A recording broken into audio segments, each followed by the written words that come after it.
नारायण नारायण नारायण नारायण। श्रीमद् भागवत अष्टम स्कंध अथैकादशोऽध्यायः 11वां अध्याय देवासुर संग्राम की समाप्ति। श्री सुखदेव जी कहते हैं, परीक्षित, परम पुरुष भगवान की अहेतु की कृपा से देवताओं की घबराहट जाती रही। उनमें नवीन उत्साह का संचार हो गया।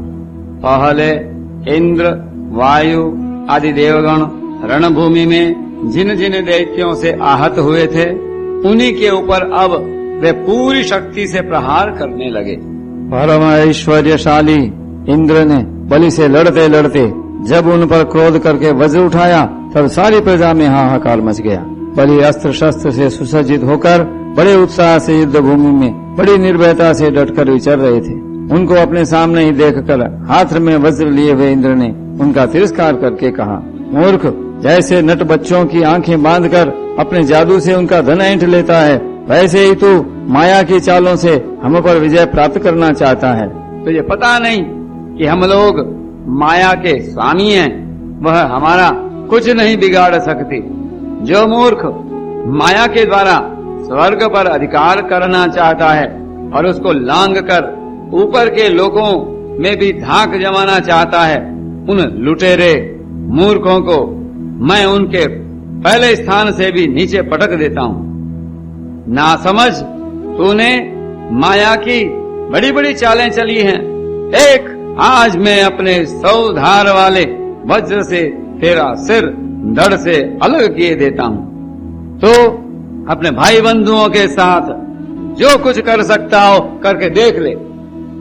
बलि ने कहा, इंद्र, जो लोग काल शक्ति की प्रेरणा से अपने कर्म के अनुसार युद्ध करते हैं, उन्हें जीत या हार, यश या अपयश अथवा मृत्यु मिलती ही है।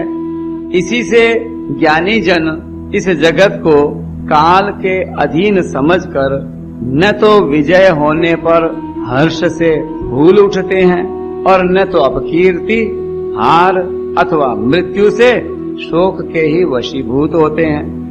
तुम लोग इस तत्व से अनभिज्ञ हो। तुम लोग अपने को जय पराजय आदि का कारण कर्ता मानते हो, इसलिए महात्माओं की दृष्टि से तुम शोचनीय हो। हम तुम्हारे मर्म स्पर्शी वचन को स्वीकार ही नहीं करते, फिर हमें दुख क्यों होने लगा? अरे नमो। श्री सुखदेव जी कहते हैं, वीर बलि ने इंद्र को इस प्रकार फटकारा। बलि की फटकार से इंद्र कुछ झेंप गए। तब तक वीरों का मान मर्दन करने वाले बलि ने अपने धनुष को कान तक खींचकर बहुत से बाण मारे। सत्यवादी देव शत्रु बलि ने इस प्रकार इंद्र का अत्यंत तिरस्कार किया। अब तो इंद्र अंकुश से मारे हुए हाथी की तरह और भी चिढ़ गए। बलि का आक्षेप वे सहन न कर सके। शत्रुघाती इंद्र ने बलि पर अपने अमोघ वज्र का प्रहार किया और उसकी चोट से बलि पंख कटे हुए पर्वत के समान अपने विमान के साथ पृथ्वी पर गिर पड़े। बलि का एक बड़ा हितैषी और घनिष्ठ मित्र जंबासुर था। अपने मित्र के गिर जाने पर भी उनको मारने का बदला लेने के लिए वह इंद्र के सामने आ खड़ा हुआ। सिंह पर चढ़कर वह इंद्र के पास पहुंचा और बड़े वेग से अपनी गदा उठाकर उनके जत्रुस्थान हंसली पर प्रहार किया। साथ ही उस महाबली ने ऐरावत पर भी एक गदा जमाई। गदा की चोट से ऐरावत को बड़ी पीड़ा हुई और उसने व्याकुलता से घुटने टेक दिए और फिर मूर्छित हो गए।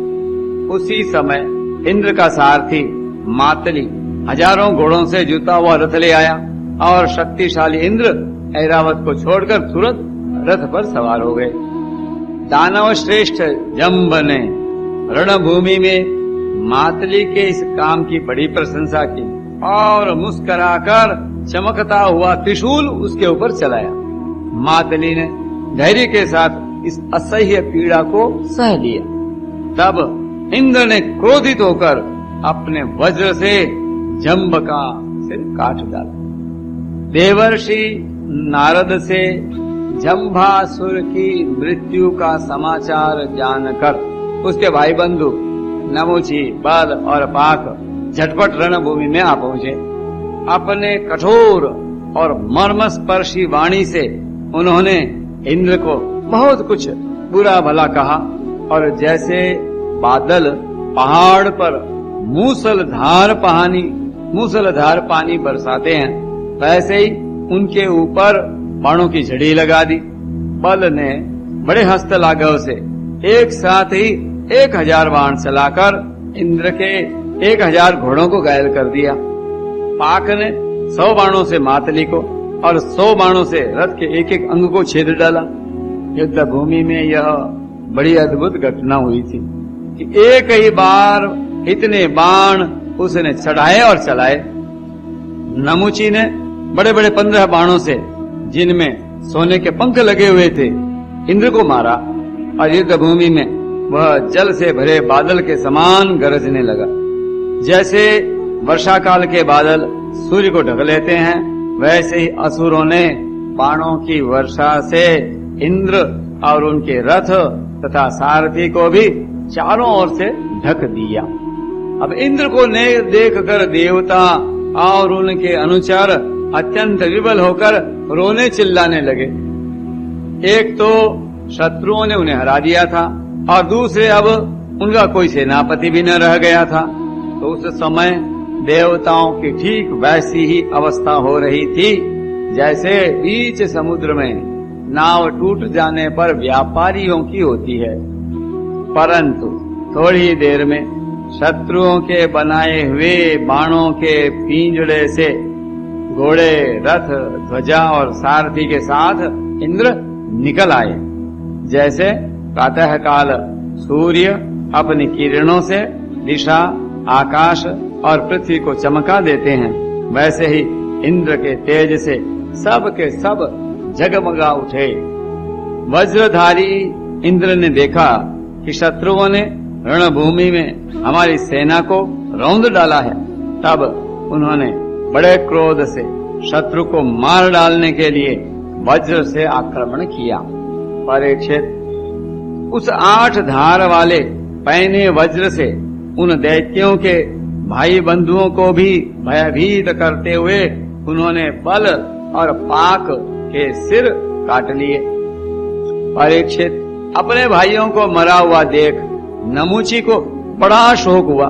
वह क्रोध के कारण आपे से बाहर होकर इंद्र को मार डालने के लिए जी जान से प्रयास करने लगा। इंद्र, अब तुम बच नहीं सकते, इस प्रकार ललकारते हुए एक त्रिशूल उठाकर वह इंद्र पर टूट पड़ा। वह त्रिशूल फौलाद का बना हुआ था, सोने के आभूषणों से विभूषित था और उसमें घंटे लगे हुए थे। नमुची ने क्रोध के मारे सिंह के समान गरज कर इंद्र पर वह त्रिशूल चला दिया। परीक्षित, इंद्र ने देखा त्रिशूल बड़े वेग से मेरी ओर आ रहा है। उन्होंने अपने बाणों से आकाश में ही उसके हजारों टुकड़े कर दिए और इसके बाद देवराज इंद्र ने बड़े क्रोध से उसका सिर काट लेने के लिए उसकी गर्दन पर वज्र मारा।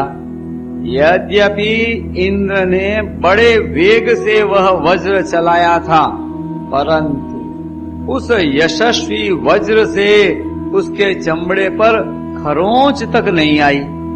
यह बड़ी आश्चर्यजनक घटना हुई कि जिस वज्र ने महाबली वृत्रासुर का शरीर टुकड़े टुकड़े कर डाला था, नमुची के गले की त्वचा ने उसका तिरस्कार कर दिया। जब वज्र नमुची का कुछ न बिगाड़ सका, तब इंद्र उससे डर गए।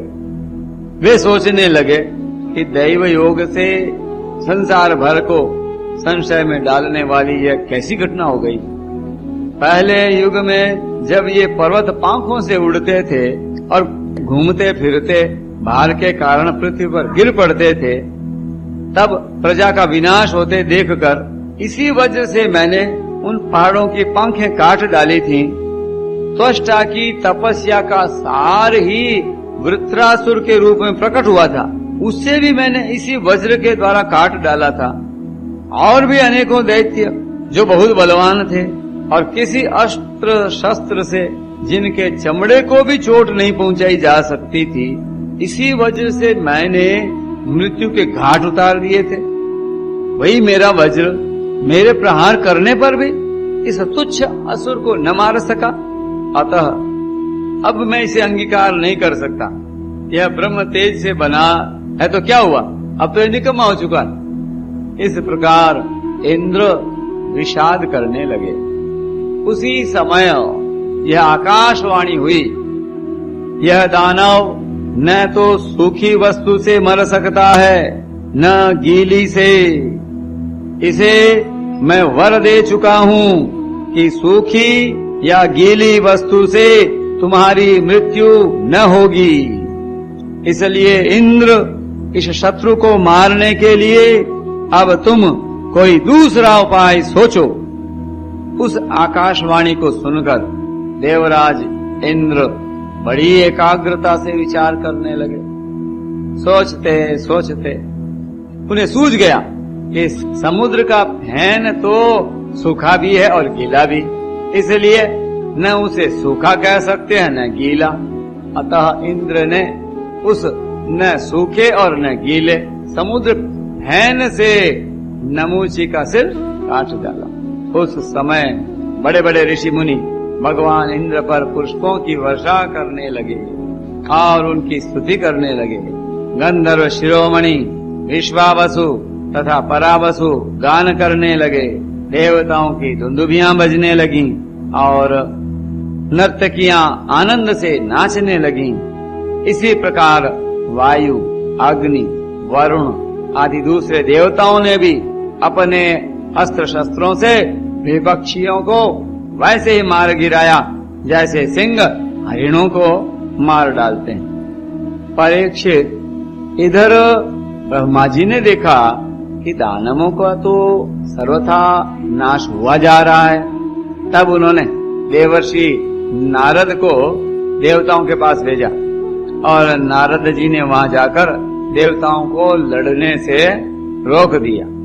नारद जी ने कहा, देवताओं, भगवान की भुजाओं के छत्र छाया में रहकर आप लोगों ने अमृत प्राप्त कर लिया है और लक्ष्मी जी ने भी अपनी कृपा की कोर से आपकी अभिवृद्धि की है, इसलिए आप लोग अब लड़ाई बंद कर दें। श्री सुखदेव जी कहते हैं, देवताओं ने देवर्षि नारद की बात मानकर अपने क्रोध के वेग को शांत कर लिया और फिर वे सब के सब अपने लोक स्वर्ग को चले गए। उस समय देवताओं के अनुचर उनके यश का गान कर रहे थे।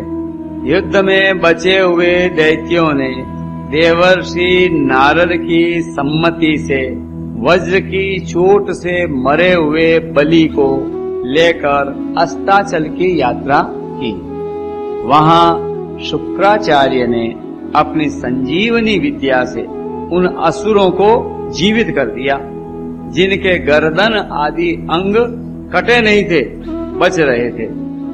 शुक्राचार्य के स्पर्श करते ही बलि की इंद्रियों में चेतना और मन में स्मरण शक्ति आ गई। बलि यह बात समझते थे कि संसार में जीवन मृत्यु, जय पराजय आदि उलटफेर होते ही रहते हैं, इसलिए पराजित होने पर भी उन्हें किसी प्रकार का खेद न हुआ। नारायण नारायण नारायण नारायण।